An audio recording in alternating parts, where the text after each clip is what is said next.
Halo pemirsa, berjumpa lagi dengan kami di One News Internasional TV One News.com.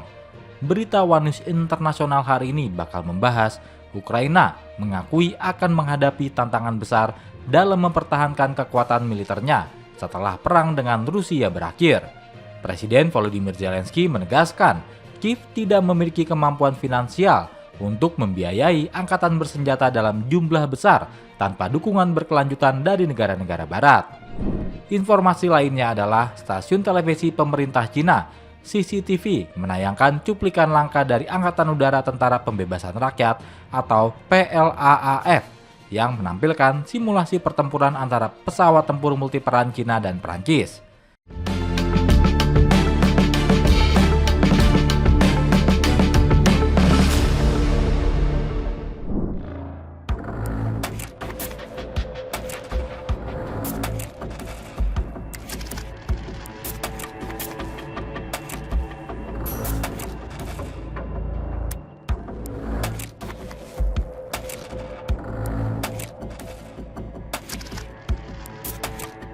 Stasiun televisi pemerintah Cina, CCTV, menayangkan cuplikan langka dari Angkatan Udara Tentara Pembebasan Rakyat atau PLAAF yang menampilkan simulasi pertempuran antara pesawat tempur multiperan Cina dan Prancis. Simulasi perang tersebut mempertemukan J-16 melawan Rafale Prancis yang disebut berhasil dikalahkan oleh jet J-10C buatan Cina. Meski hasil simulasi tidak diungkapkan, penayangan terbuka ini langsung memicu perhatian luas.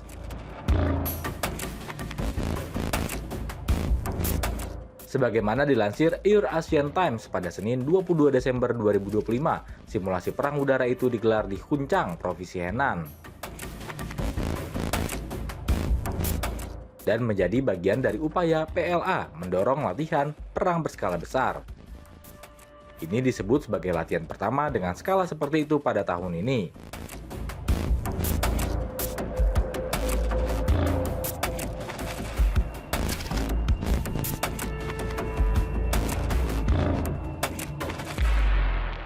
Ketertarikan publik semakin besar karena simulasi tersebut muncul setelah bentrokan udara India-Pakistan pada Mei 2025. Yang memicu perdebatan sengit antara jet tempur J-10C buatan Cina dan Rafale milik India.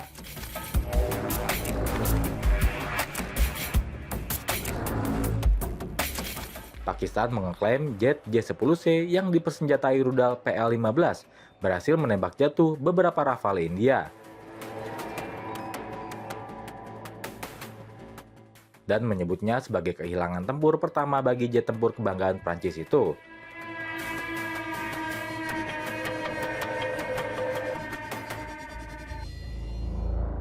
Pemerintah Prancis termasuk Dassault Aviation mengakui kehilangan satu unit Rafale.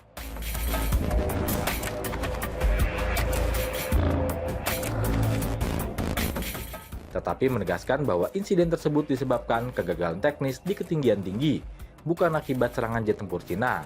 Klaim Pakistan pun ditolak oleh pihak Prancis.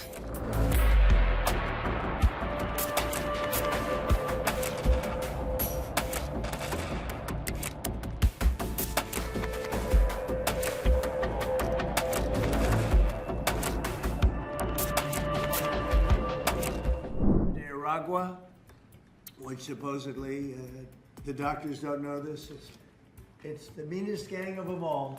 Okay, doctor? Mr. President, will you be seeking... Otoritas penjaga pantai Amerika Serikat tengah melakukan pengejaran terhadap sebuah kapal tanker di perairan internasional dekat Venezuela.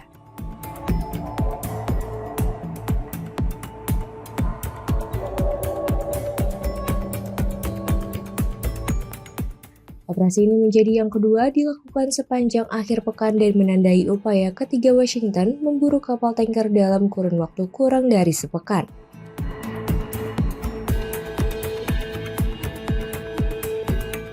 Seorang pejabat Amerika Serikat yang tidak ingin diungkapkan identitasnya, seperti yang dilaporkan Reuters pada Senin 22 Desember.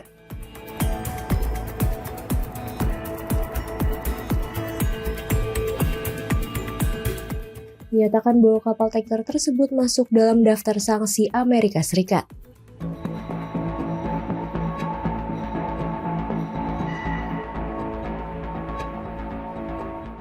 Meski demikian, otoritas belum mengungkap secara rinci lokasi pengejaran.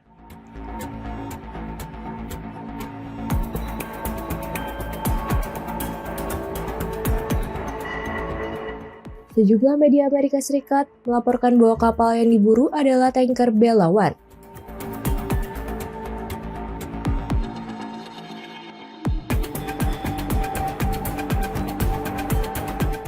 Kapal berbendera Panama itu diketahui termasuk dalam daftar sanksi Amerika Serikat dan disebut berlayar menuju Venezuela untuk mengangkut minyak.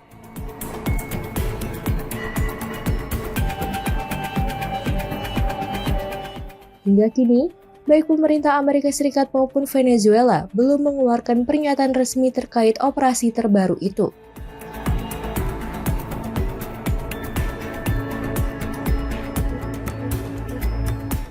Pengejaran ini berlangsung tak lama setelah Amerika Serikat menyita 2 kapal tanker lain, yakni tanker Skipper pada 10 Desember dan supertanker Centuris pada Sabtu 20 Desember di wilayah Karibia dekat Venezuela.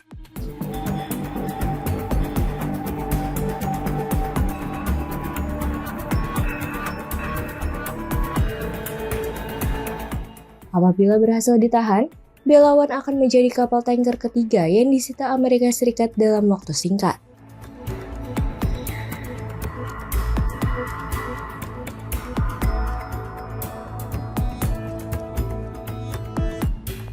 Situasi ini menggambarkan meningkatnya ketegangan antara Washington dan Caracas.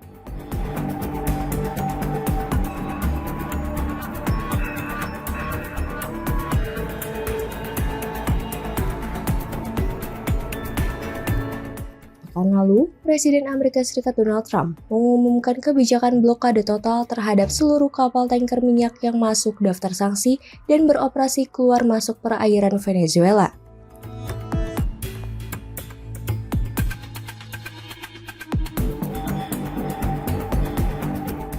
Pemerintah Venezuela mengecam kebijakan tersebut dan menyebutnya sebagai bentuk pembajakan internasional.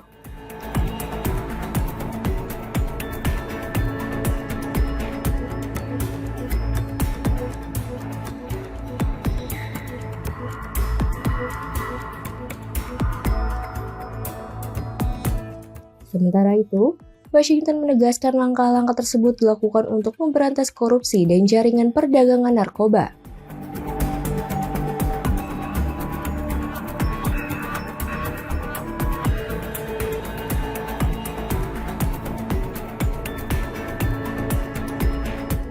Sebaliknya, Venezuela menuding Amerika Serikat menggunakan isu pemberantasan narkoba sebagai dalih untuk melemahkan pemerintahan Presiden Nicolas Maduro dan menguasai sumber daya minyak.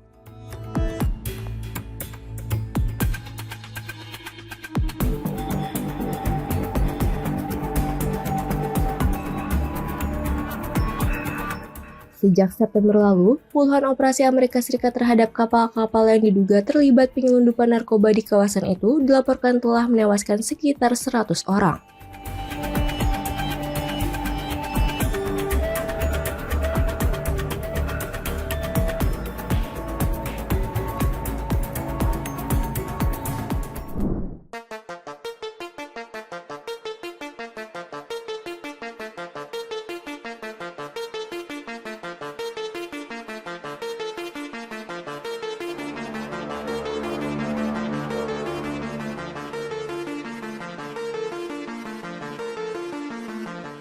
Presiden Amerika Serikat Donald Trump pada Senin 22 Desember 2025 mengumumkan rencana pembangunan kelas baru kapal tempur laut yang diberi nama Trump Class.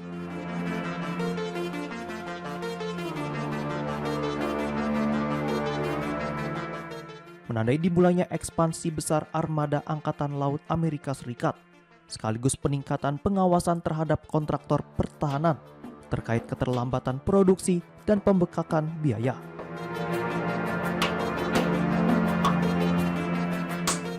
Trump mengatakan kapal tempur baru tersebut akan berukuran lebih besar, lebih cepat dan 100 kali lebih kuat dibandingkan kapal perang Amerika Serikat yang pernah dibangun sebelumnya.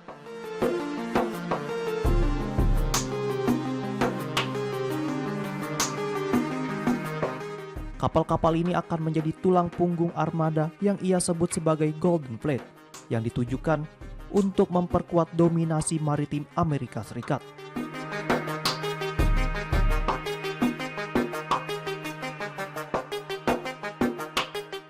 Program ini akan diawali dengan pembangunan 2 kapal dan diproyeksikan berkembang hingga 20-25 unit. Kapal pertama dari kelas tersebut akan diberi nama USS Defiant.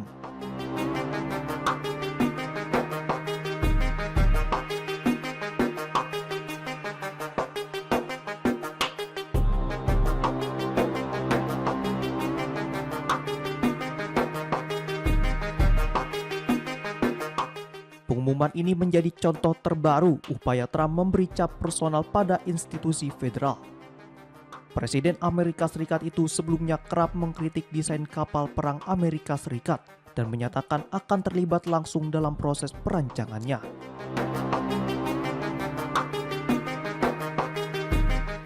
Trump menyebut kapal tempur baru itu akan memiliki bobot lebih dari 30.000 ton, lebih besar dibandingkan kapal perusak saat ini.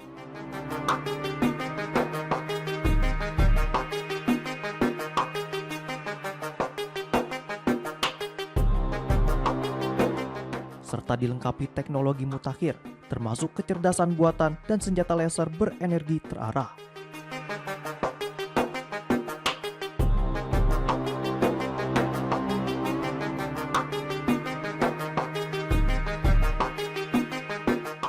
Menteri Angkatan Laut Amerika Serikat John Phelon yang mendampingi Trump dalam pengumuman di Florida mengatakan kapal-kapal tersebut tidak hanya membawa persenjataan konvensional, tetapi juga akan dilengkapi rudal jelajah nuklir yang diluncurkan dari laut.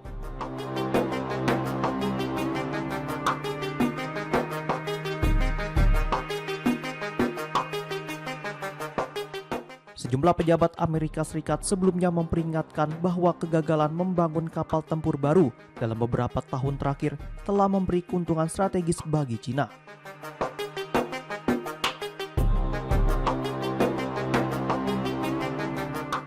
Namun Trump menepis anggapan tersebut dan menyebut ekspansi armada ini sebagai tandingan bagi semua pihak.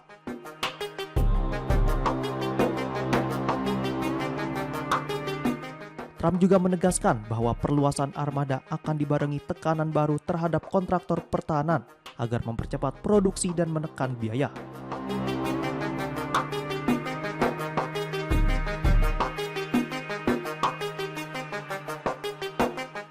Dirinya mengatakan akan bertemu dengan perusahaan-perusahaan pertahanan besar pekan depan untuk membahas keterlambatan proyek dan pembekakan anggaran, termasuk meninjau praktik kompensasi eksekutif, pembelian kembali saham, dan pembagian dividen.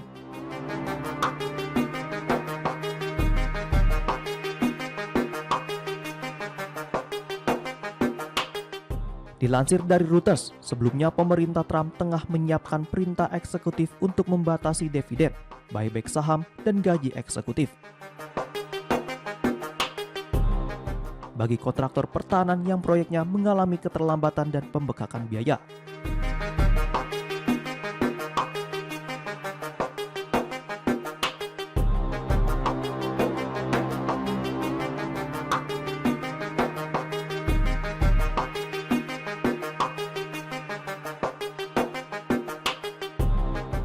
Trump dan Pentagon dalam beberapa waktu terakhir mengkritik industri pertahanan Amerika Serikat yang dinilai mahal, lamban, dan terlalu mengakar, serta berjanji akan melakukan perubahan besar agar produksi alutsista menjadi lebih efisien dan gesit.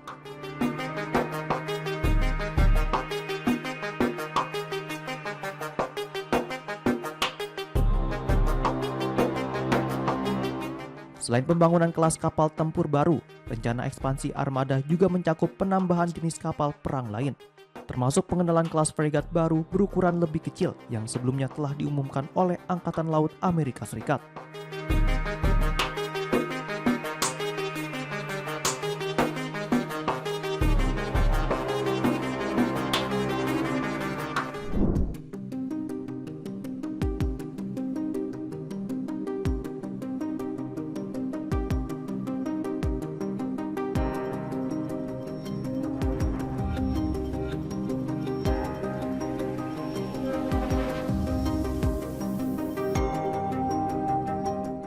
Rusia mengatakan pada Senin 22 Desember bahwa angkatan bersenjatanya telah merebut satu pemukiman tambahan di wilayah Kharkiv.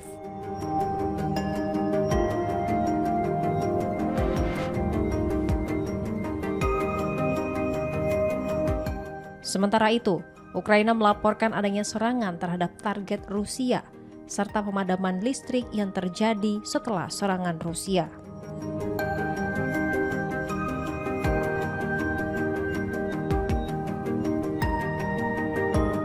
Kementerian Pertahanan Rusia dalam laporan terbarunya menyebutkan bahwa dalam 24 jam terakhir, pasukan Rusia telah melancarkan serangan ke 142 wilayah.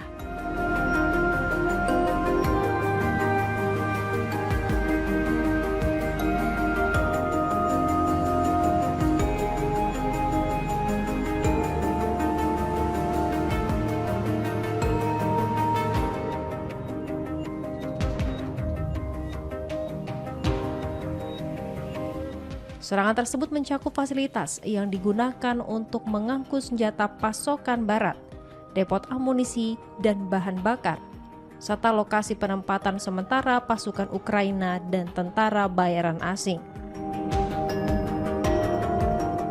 Kementerian tersebut juga melaporkan bahwa pasukan Rusia menghancurkan sejumlah kendaraan lapis baja Ukraina, berbagai jenis artileri, serta kendaraan militer lainnya.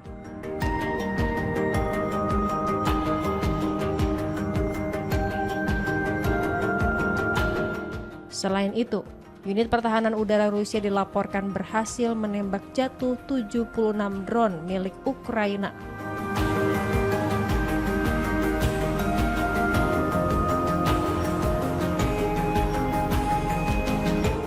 Lebih lanjut, Kementerian Pertahanan Rusia menyatakan bahwa pasukannya telah menguasai pemukiman Vilcha di wilayah Kharkiv.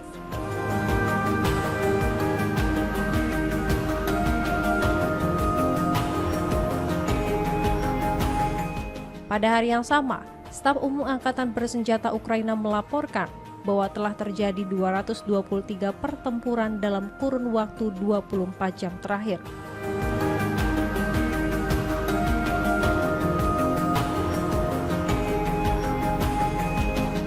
Angkatan Udara Ukraina bersama unit rudal dan artileri dilaporkan menyerang area konsentrasi personel Rusia serta satu target utama lainnya.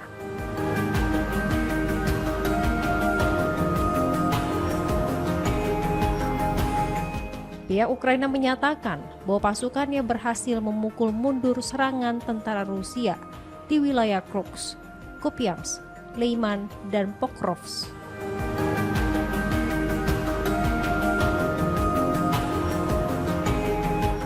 Menurut laporan media Ukraina, pasukan Rusia melancarkan serangan udara terhadap fasilitas pembangkit listrik di wilayah Odessa, Zaporizhia, Dnipropetrovsk, dan Donetsk pada Senin dini hari.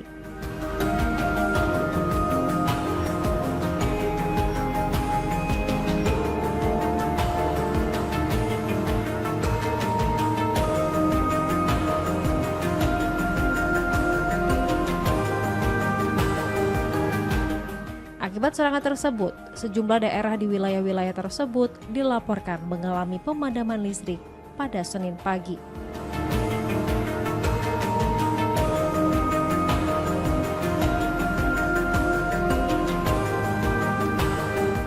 Perusahaan energi swasta terbesar di Ukraina, DETK Group, menyatakan bahwa pasukan Rusia menyerang dua fasilitas pembangkit listrik miliknya di wilayah Odessa pada Senin dini hari, sehingga menyebabkan kerusakan parah.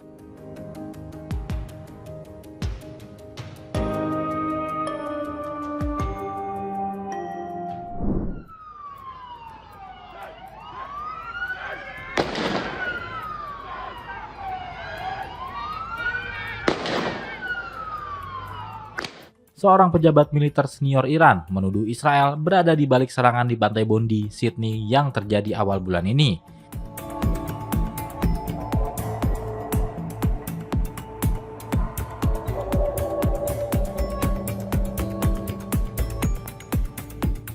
Jenderal Iran itu menggambarkan insiden tersebut sebagai upaya sengaja untuk memproyeksikan citra antisemitisme dan mengalihkan perhatian dari tekanan internal.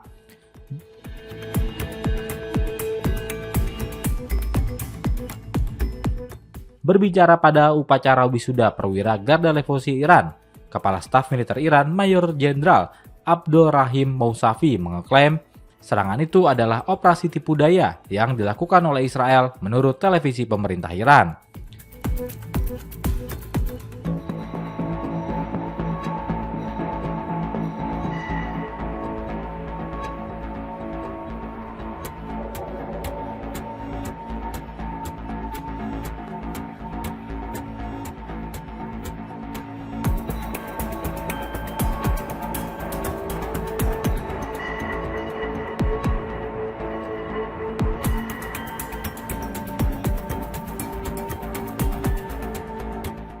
Mousavi mengatakan kalau serangan terhadap komunitas Yahudi pada perayaan Hanukkah di Sydney dirancang Israel untuk menciptakan citra antisemit dan mempengaruhi opini publik global.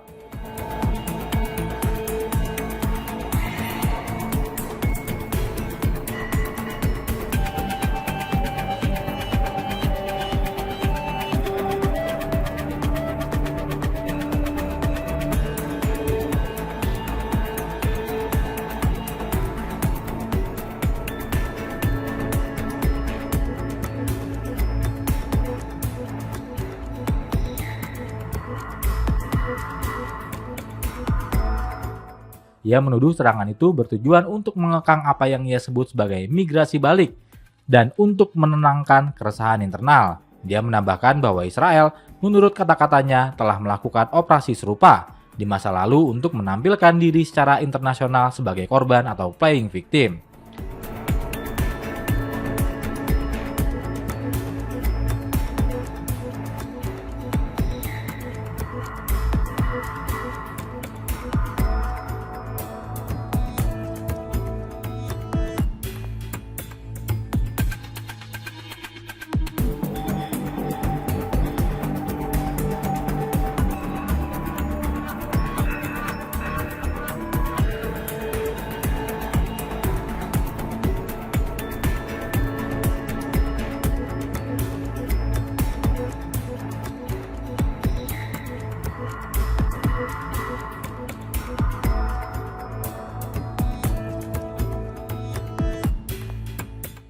Serangan itu terjadi pada 14 Desember selama perayaan Hanukkah di Pantai Bondi di New South Wales.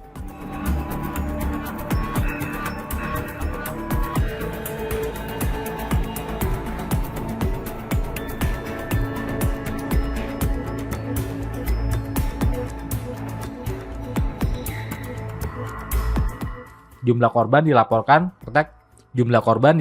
di media lokal, meskipun pihak berwenang Australia belum mengkonfirmasi keterlibatan asing dalam serangan tersebut.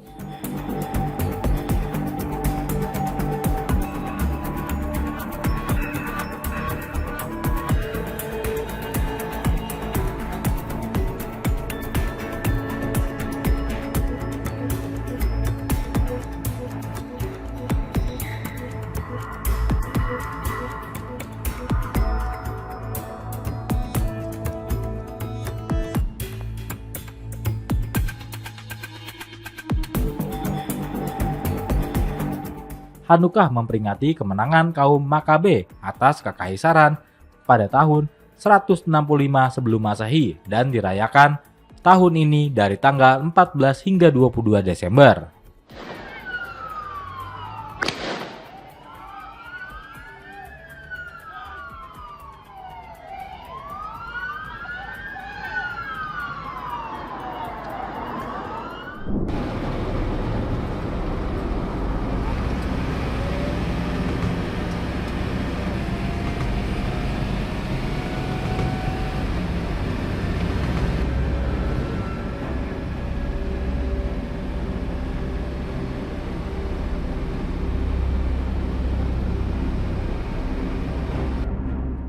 Ukraina mengakui akan menghadapi tantangan berat dalam menjaga kekuatan militernya setelah konflik bersenjata dengan Rusia berakhir.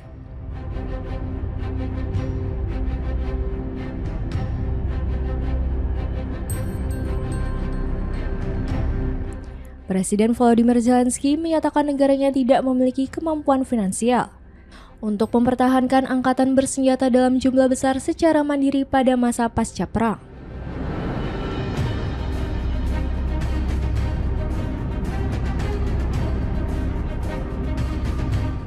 Karena keterbatasan tersebut, Kiev berharap dukungan dari negara-negara barat tidak berhenti saat perang usai, melainkan berlanjut sebagai bagian dari skema jaminan keamanan jangka panjang.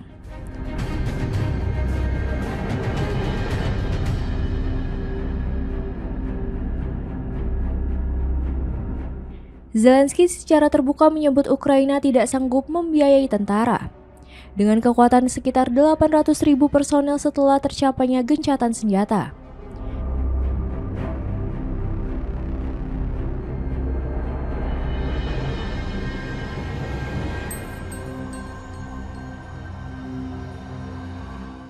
Ia menegaskan, alasan utama dirinya terus melakukan komunikasi intensif dengan para pemimpin barat adalah untuk membahas dukungan pendanaan bagi militer Ukraina.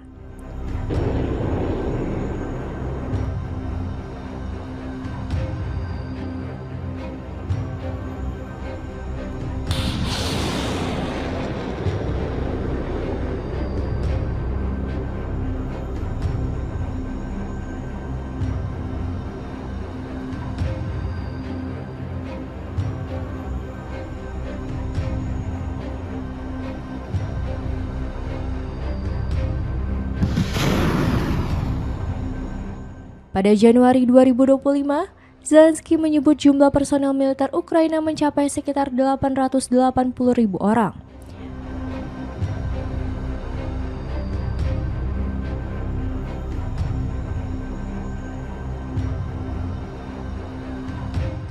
Namun, peta jalan perdamaian Amerika Serikat yang bocor bulan lalu dikabarkan mengusulkan pembatasan kekuatan militer Ukraina menjadi 600.000 personel pasca konflik.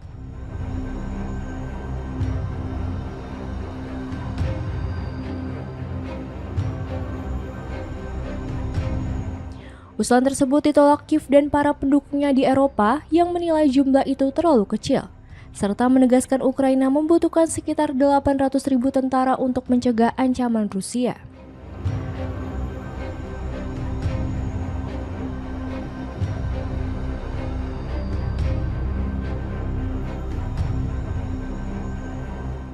Di sisi lain, negara-negara Eropa pendukung Ukraina dilaporkan telah berminggu-minggu berupaya mencari solusi pendanaan bagi ekonomi dan militer Ukraina yang kian tertekan.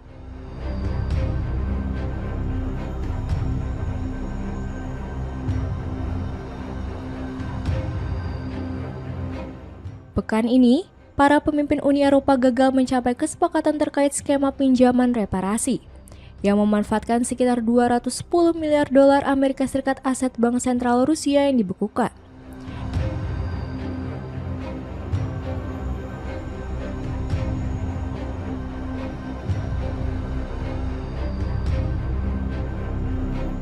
Dana tersebut rencananya digunakan untuk menutup defisit anggaran Ukraina, namun skema ini berpotensi membebani para pembayar pajak.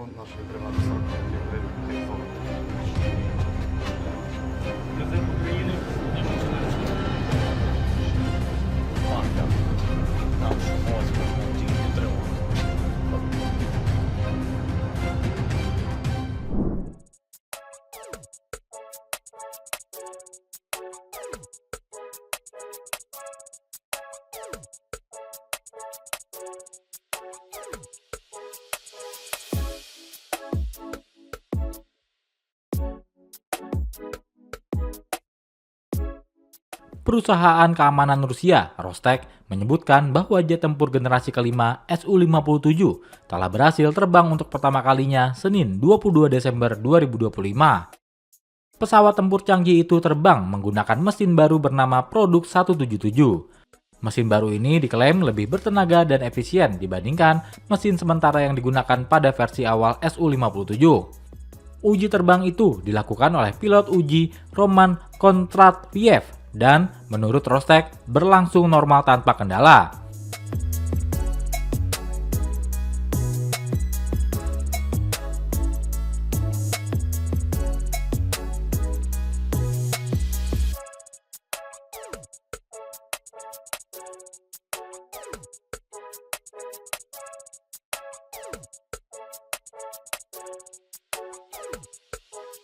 Dimulainya uji terbang ini dinilai signifikan karena pengembangan mesin sejak lama menjadi hambatan utama program Su-57.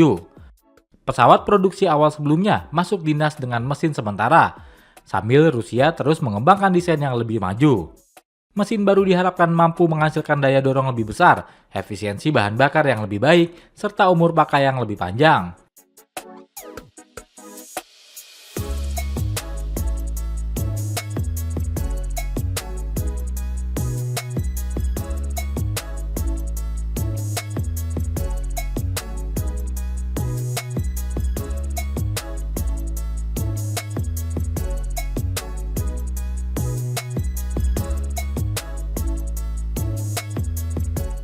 Menurut Rostec, mesin produk 177 mampu menghasilkan daya dorong hingga 16.000 kg gaya atau sekitar 35.000 pon daya dorong saat menggunakan afterburner.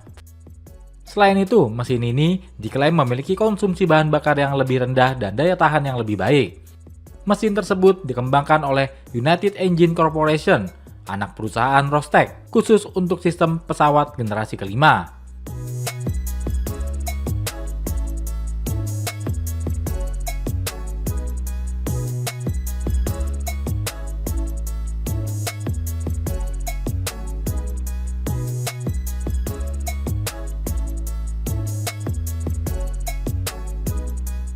Pejabat Rusia menyatakan mesin baru ini diharapkan dapat semakin meningkatkan performa terbang Su-57, sekaligus menjadi fondasi bagi peningkatan di masa depan.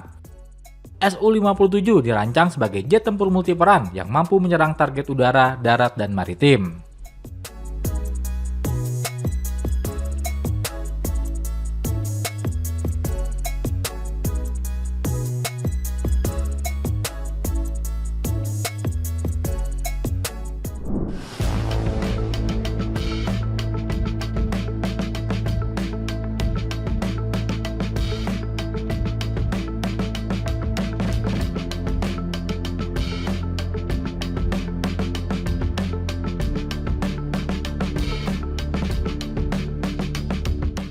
Gelombang dingin yang kuat dilaporkan membawa salju lebat dan suhu beku di wilayah Tiongkok bagian utara, sehingga mengganggu aktivitas transportasi dan mendorong otoritas setempat untuk menetapkan respon darurat.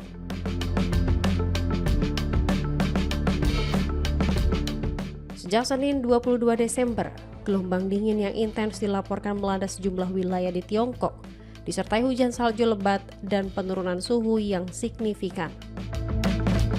Di beberapa daerah, kondisi cuaca disebut telah mencapai tingkat ekstrim.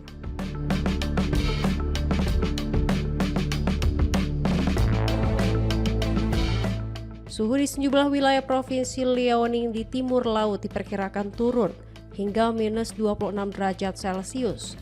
Sementara wilayah utara provinsi Shanxi di barat laut bersiap menghadapi suhu terendah sekitar minus 22 derajat Celcius.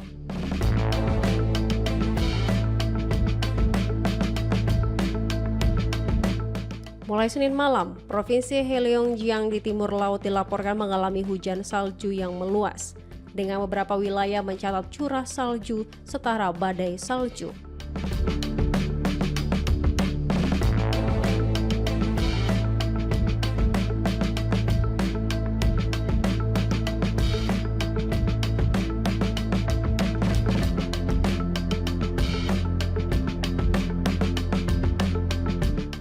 Otoritas lalu lintas di Harbin, ibu kota provinsi tersebut, mengerahkan seluruh personil untuk menjaga keselamatan jalan, serta menambah jumlah petugas di area berisiko tinggi.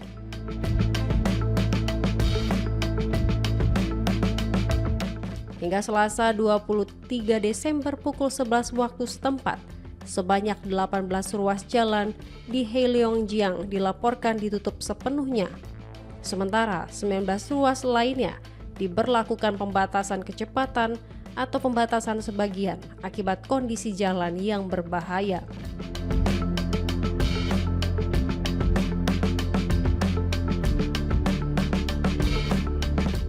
Pihak berwenang mengeluarkan sejumlah peringatan jalan licin serta mengaktifkan respon darurat salju level 3 atau status kuning.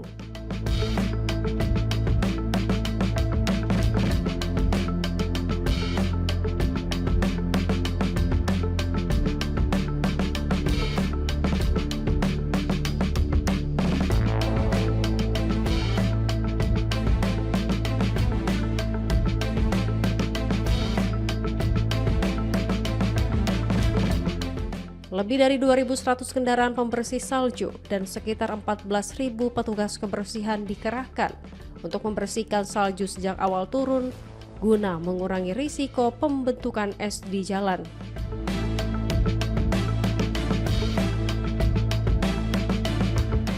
Badan Meteorologi setempat juga memperkirakan suhu akan turun drastis setelah salju mereda, dengan suhu terendah di Liaoning diprediksi mencapai minus 26 derajat Celcius pada Kamis 25 Desember. Cuaca bersalju yang tidak biasa juga dilaporkan terjadi selama 2 hari terakhir di wilayah gurun Taklamakan, daerah otonomi Xinjiang Uighur di barat laut Tiongkok.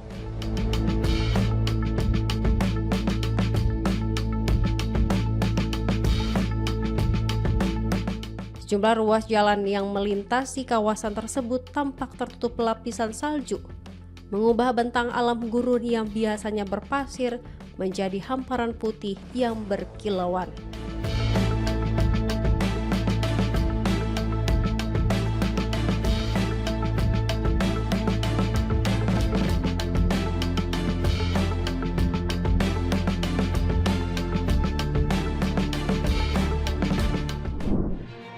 Demikian informasi yang dapat kami sampaikan pemirsa. Terima kasih telah bergabung bersama kami. Sampai jumpa di Wanus Internasional berikutnya setiap pukul 7:30 malam hanya di kanal YouTube TV Wanuscom.